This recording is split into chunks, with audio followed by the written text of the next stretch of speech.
요즘은 없어진 풍습이기는 합니다마는 설이 되면 집집마다 대문에 잘생긴 수탉 한 마리를 그려 붙이는 전통이 있었습니다. 아내는 수탉 같은 남편에게 감사하는 의미가 있었고, 남편은 더 좋은 수탉이 되겠습니다는 약속의 의미가 있었습니다. 수탉은 모이를 발견하면 자기가 먹지 않고 꼬댁꼭꼭 암탉과 병아리를 불러 모이를 먹이고 자신은 또 다른 새 모이를 찾아서 떠나갑니다. 수탉은 암탉과 새끼들을 지키기 위해서 온 마당을 뛰어다니기도 하고 지붕 위를 오르내리며 힘을 기릅니다. 수탉은 걸핏하면 이웃집 닭과 싸움질을 하지만은 자기 집에 있는 암탉과는 절대로 싸우는 법이 없답니다. 암탉이 뒤에 따라다니면서 꼬댁꼭꼭 잔소리하고 바가지를 긁어대도 암탉과 싸우지는 않는답니다. 그런 거 보면 수탉 한 마리만 못한 남자들도 많이 있는 것 같습니다. 하나님은 당신이 만든 모든 피조물을 암컷과 수컷으로 만드셨습니다. 하나님은 아담을 만드시고 아내 하와를 만들어 가정을 창조하심으로 창조사역을 완성하셨습니다. 아담과 하와 한 가정은 창조의 완성이었습니다. 창조의 클라이막스는 사람이었단 말입니다. 오늘 본문 창세기 2장 4절 전반부, 이것이 천지가 창조될 때 하늘과 땅의 내력이니 사실은 여기까지가 창세기 1장입니다. 창세기 1장의 주인공은 하나님이시죠. 창세기 1장에 하나님이란 단어가 30번 이상 등장합니다. 창세기 1장에서 하나님이 어떻게 어떤 순서를 따라서 천지를 창조하셨는가 파노라마처럼 펼쳐 보여주십니다. 이제 온 우주를 보여주던 조명등이 하나로 모아지더니 스포트라이트가 집중적으로 한 곳을 보여주기 시작합니다. 그게 창세기 2장입니다. 빛이 모아진 한 곳을 따라가 보았더니 거기 인간이 있더라는 거죠. 그래서 창세기 2장의 주인공은 하나님이 아니라 인간입니다. 창세기 1장의 빛은 하늘에서 땅을 비춰줍니다. 하나님께서 내가 만든 세상 한번 볼래? 하나님이 설명을 하십니다. 창세기 2장의 빛은 땅에서 하늘을 비춰주고 있습니다. 땅의 주인공 인간을 빚어 만든 하나님의 손길 좀 볼래? 놀랍지? 그런 뜻으로 쓰여지고 있는 것 같습니다. 천지 창조의 스포트라이트가 모아진 곳은 저 광활한 은하계가 아니라는 겁니다. 저 넓은 바다, 그 속에는 진기한 풀들과 물고기가 아니라는 것입니다. 온 세상에 가득한 꽃들, 과일이 주인공이 아니라는 거죠. 그 스포트라이트의 주인공은 사람이었습니다. 우주의 주인은 물질, 돈이 아니었습니다. 물질 세계는 천지창조의 목적이 아니었습니다. 이 땅 최고의 가치는 물질이 아니었습니다. 사람이 주인공이요, 목적이요, 최고의 가치였습니다. 창세기 1장에 하나님 엘로힘은 대단히 위엄이 있습니다. 그분은 능력이 많으신 분이십니다. 온 우주를 만드시고 다스리시는 위대한 분으로 등장을 합니다.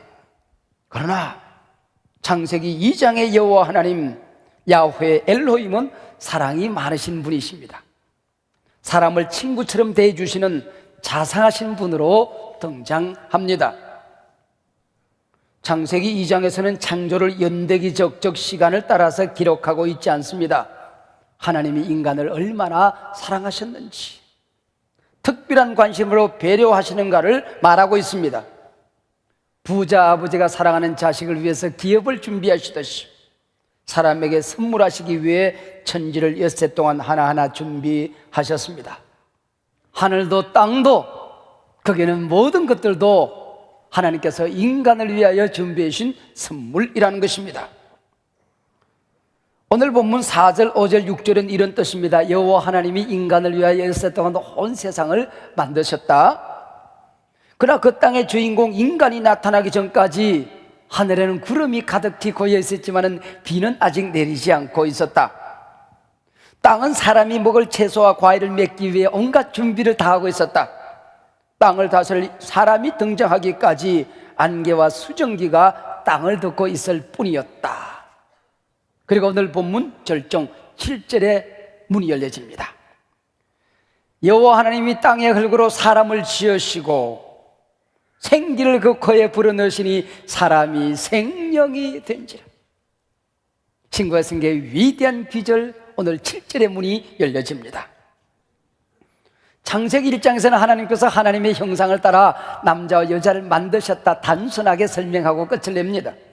그러나 2장에 와서는 어떻게 하나님의 형상이 만들어졌는지 그 코에 생기를 불어넣어서 살아있는 생명체, 생명이 되게 하셨다고 구체적으로 설명을 합니다.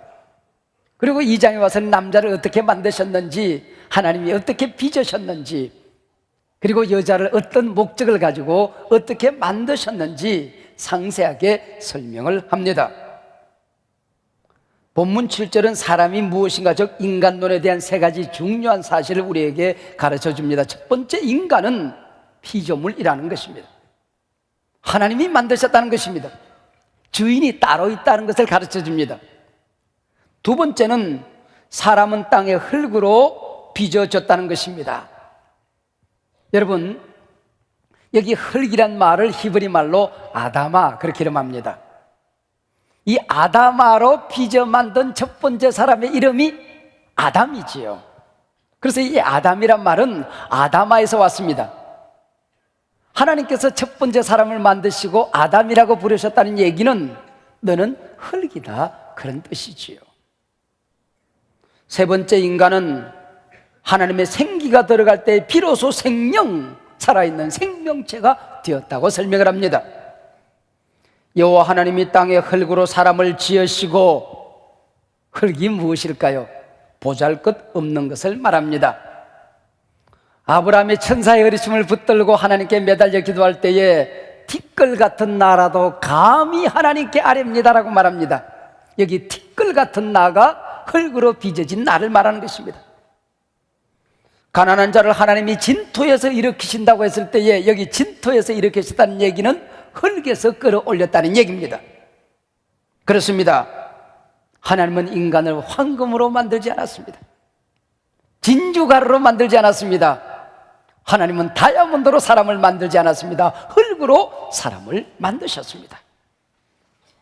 그래서 성경은 인간을 질그릇이라고 말하죠. 질그릇은 너무나도 쉽게 깨질 수 있다는 것을 전제로 하고 있습니다. 여러분, 질그릇이 얼마나 잘 깨지는지 아십니까? 제가 어릴 때 동네 친구들과 함께 숨바꼭질을 했습니다.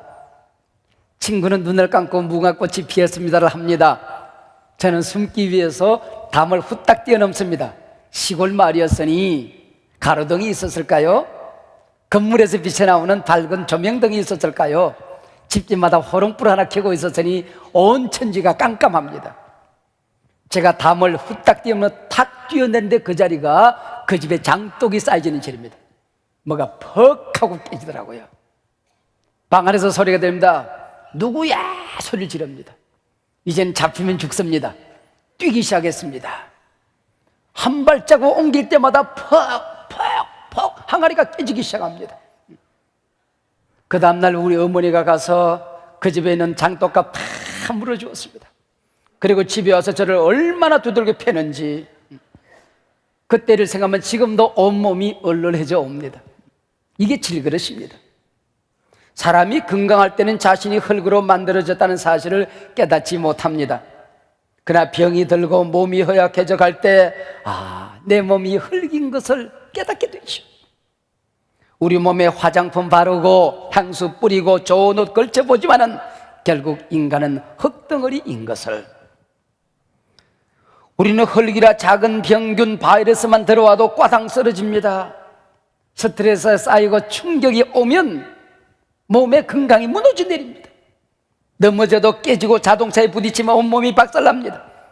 아무리 높은 자리에 있고 많은 것을 가져도 하루아침에 흙으로 돌아갈 수 있습니다. 이게 인간이라고 하는 겁니다. 너는 흙이니 흙으로 돌아가리라.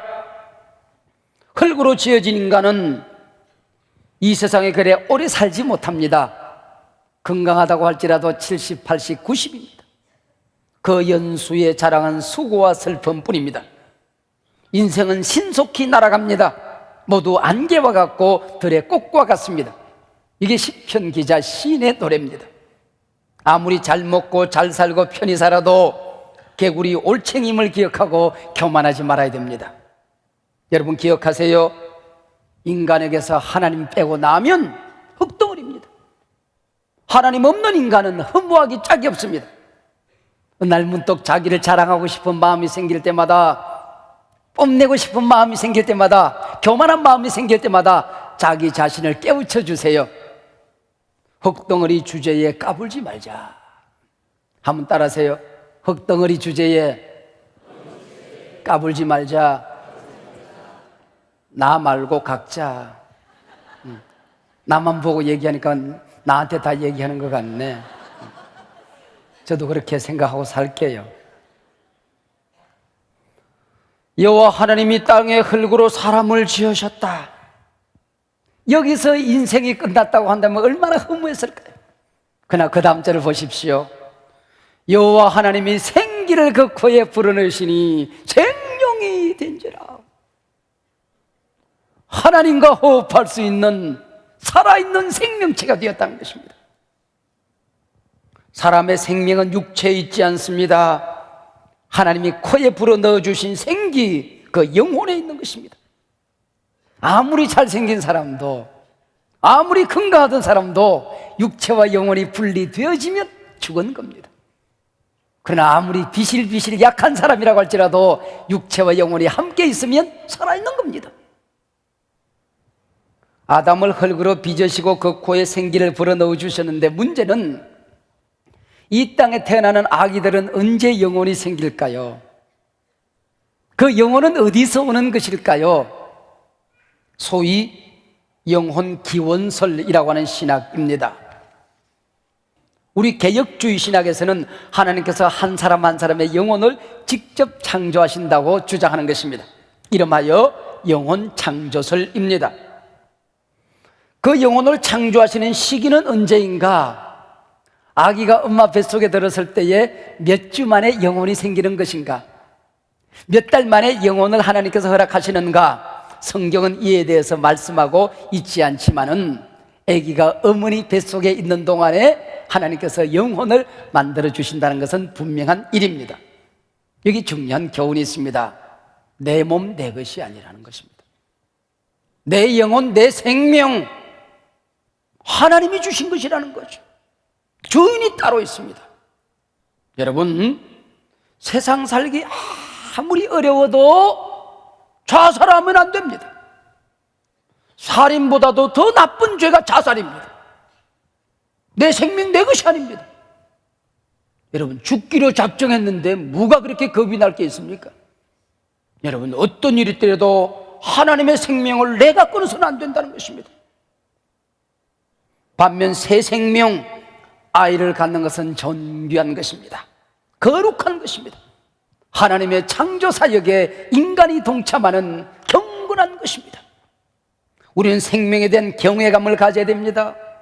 감사와 감격이 있어야 되는 것입니다. 여호와 하나님이 땅의 흙으로 사람을 지으시고 생기를 그 코에 불어넣으시니 사람이 생명이 된지라. 할렐루야.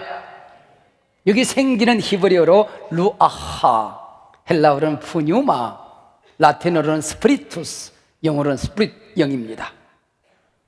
인간은 흙으로 지어진 존재, 즉 육신을 가진 존재입니다. 그래서 배가 고프면 밥을 먹어야지요. 피곤하면 쉬고 자야지요. 그러나 우리는 분명 흙이지만은 생기를 가진 존재라는 말입니다. 육신은 떡으로만 살 수 있지만은 우리의 영혼은 하나님의 말씀, 하나님의 호흡을 먹어야 살 수 있는 것입니다. 인간은 하나님의 호흡을 먹었으니 하나님과 호흡이 통하는 존재로 지어졌다는 말입니다. 그래서 우리가 하나님 앞에 예배할 때에 예배하는 자는 영과 진리로 예배할지니라 말씀했습니다. 요즘 텔레비전 특히 종편 TV를 보면은 건강 얘기가 넘쳐납니다. 그만큼 현대인들이 건강에 관심이 많다는 얘기지요. 음식은 뭘 어떻게 먹어라, 운동은 어떻게 해라, 체중 관리는 어떻게 해라, 그뿐이 아닙니다. 얼굴 관리, 피부 관리, 수면 관리, 심지어는 옷 입는 색깔까지 건강에 영향을 미친답니다. 자신의 건강이나 맵시를 관리하는 것이 잘못된 것 아니지요? 당연히 해야죠. 잘 해야죠. 그러나 육신 관리에 관심을 가지는 것만큼 자신의 영혼 관리를 위해서 애를 쓰고 있느냐는 것입니다. 묻습니다. 여러분의 예배 생활은 건강합니까? 예배가 내 인생의 최우선순위를 가집니까? 예배할 때마다 예배 실패하지 않고 영으로 하나님을 만나십니까? 제가 요즘 참 좋아하는 교인들이 있는데 예배 시간에 지각하는 교인을 제가 참 요즘 좋아하게 되었습니다. 왜냐하면은 예배 시작할 때는 자리가 2부, 3부 시간, 특별히 이제 우리 3부 예배 식구들이 2부로 많이 옮겨져 가서 2부는 꽉 차는데 3부가 좀 허전하거든요. 근데 비어 있다가 예배가 시작되면서 점점 한 분, 두 분 와서 뒷자리가 꽉 차요. 뒤에 오시는 분이 얼마나 반가운지 몰라요. 제가 요즘 지각하는 분들을 참 좋아하게 되었습니다. 근데 여러분들이 예배하는 데는 좀 문제가 있습니다. 하나님께서 양으로 제사를 드릴 때는 양이 흠이 없어야 되는 것입니다. 여러분, 예배에 흠이 있으면 예배는 온전한 예배가 아닙니다. 하나님이 기뻐하는 예배는 아닙니다. 예배를 집례하는 목사님이 가운데 서서 하나님께서 여러분을 예배로 불러주셨습니다. 신령과 진정으로 하나님 앞에 나아가 예배하십시다 라고 부름을 합니다. 여기가 예배의 시작입니다. 그래서 예배가 시작되기 5분 전에는 최소한 와서 그날의 예배 하나님의 임재를 위해서 일주도 있었던 자기의 예배드리기에 부족했던 자기의 영혼을 씻으며 하나님 앞에 예배를 준비하는 것입니다. 그리고 예배를 다 드리죠.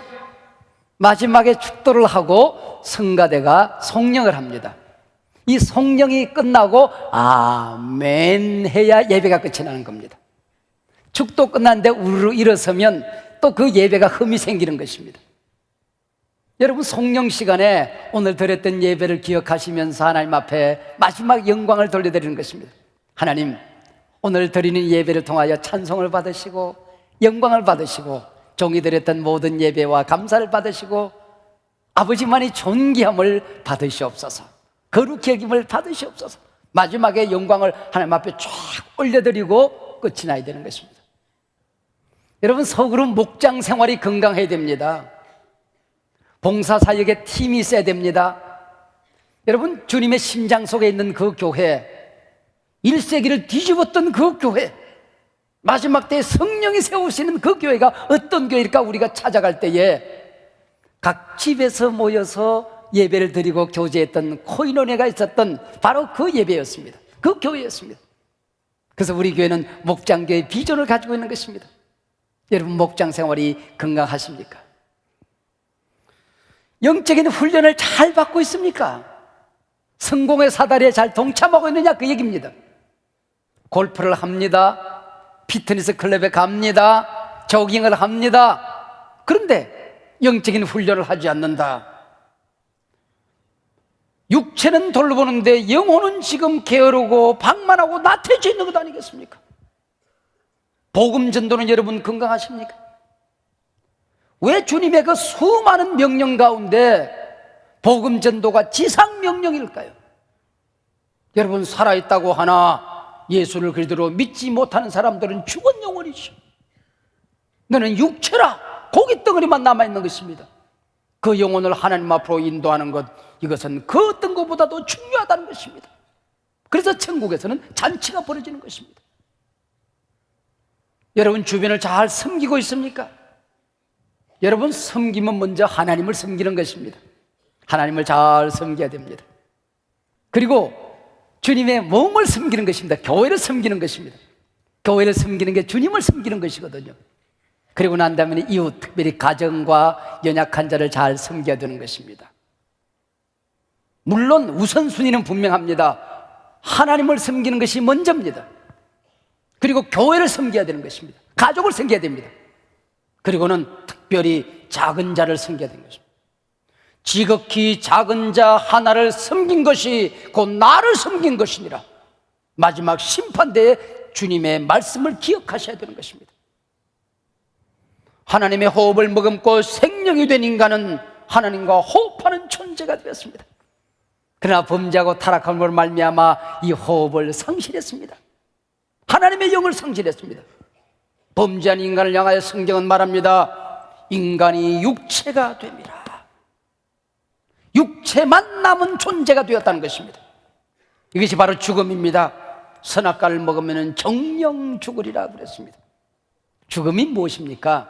첫 번째는 세포의 활동과 호흡이 정지된 상태를 말합니다. 두 번째는 육체와 영혼이 분리된 것을 죽음이라고 말합니다. 여기 정령 죽으라는 영적인 죽음은 하나님과 분리된 상태를 말하는 것입니다. 하나님의 영혼을 상실한 것을 말하는 것입니다. 하나님과 분리되고 하나님의 영을 상실한 인간은 육체가 됨이라 성경은 말합니다. 하나님과 분리된 인간은 죽음의 순간을 맞이하면 불안합니다. 왜요? 그 영혼이 갈 곳을 알기 때문에 그렇습니다. 하나님께 가지 못한다는 것을 알기 때문에 불안한 것입니다. 이 죽음의 문제를 해결하고 인간을 구원하기 위해 예수님께서 이 땅에 오셨습니다. 우리 곁에 오셨습니다. 주 예수를 믿으면 하나님의 영이 다시 찾아와 내 영이 회복되는 것입니다. 부활하신 주님께서 제자들을 찾아오셨습니다. 그리고 주님께서 숨을 내쉬며 가라사대. 이 숨이 무엇입니까? 아담을 빚어 만들고 그 코에 생기를 불어넣었던 바로 그 숨입니다. 창조주의 숨입니다. 숨을 내쉬며 가라사대 성령을 받을지어다. 너에게 평강이 있을지어다. 오늘 죽어도 걱정하지 말라는 겁니다. 성령이 우리 가운데 다시 찾아오는 것입니다. 그리고 평강이 있을지어다. 오늘이 내 인생의 마지막 날을 맞이한다 할지라도 내 영이 주님 곁으로 가게 되는 것입니다. 이게 평강이죠. 예수를 영접하면 에덴 동산의 그 호흡이 회복되어집니다. 하나님의 영이 찾아와서 하나님의 자녀가 되는 것입니다. 오늘 죽어도 기쁘게 죽을 수 있는 것입니다. 우리의 영이 하나님께로 가기 때문입니다. 하나님 없이 방향도 목적도 희망도 없이 살던 인생이 하나님 나라를 향하여 달려가게 되는 것입니다. 살아있는 영적인 존재로서 이 땅을 살아가게 되는 것입니다. 예수를 믿고 하나님의 영이 회복된 삶은 성경은 거듭난다라고 말합니다. 다시 태어나는 것입니다. 타락하여 잃어버렸던 하나님의 형상이 회복된 것입니다. 사단의 백성이 하나님의 자녀, 하나님의 백성이 되었습니다. 지옥의 문이 닫혀지고 천국의 문이 열려지게 된 것입니다. 그런즉 누구든지 그리스도 안에 있으면 새로운 피조물이라. 이전에 육신의 인생은 끝이 났고 새로운 삶, 새 피조물이 되었느니라. 하나님의 아들 예수 그리스도가 없는 자에게는 생명이 없나니 아들이 있는 자에게는 영생이 있느니라. 누구든지 거듭나지 않으면 하나님 나라를 볼 수가 없느니라. 사람을 지으신 분은 하나님이십니다. 우리 생명의 주인은 하나님이십니다. 우리 생명에 대해서 자존감을 가지고 존귀함을 깨닫고 살아가십시다. 인간은 하나님을 모시지 않으면 육체에 불과합니다. 그래서 우리는 주 예수를 그리스도로 믿는 것입니다. 하나님의 자녀가 되었습니다. 영생을 얻었습니다. 천국의 백성이 되었습니다. 하나님의 호흡이 다시 살아났습니다. 하나님께서 흙으로 사람을 빚어 만드시고 생기를 그 코에 불어넣으시니 사람이 생명이 된지라. 할렐루야. 살아 꿈틀거리는 생명체로 하나님의 영이 내 안에 숨쉬는 생명으로서 이 땅을 살아가는 사람이 된 것입니다. 오늘 내 인생을 맞이한다 할지라도 내 호흡이 하나님 곁에서 숨쉬는 것을 여러분들이 발견하게 될 것입니다. 오늘 눈을 감는다 할지라도 내 영혼이 하나님 곁에서 눈을 뜨게 될 줄로 믿습니다. 할렐루야.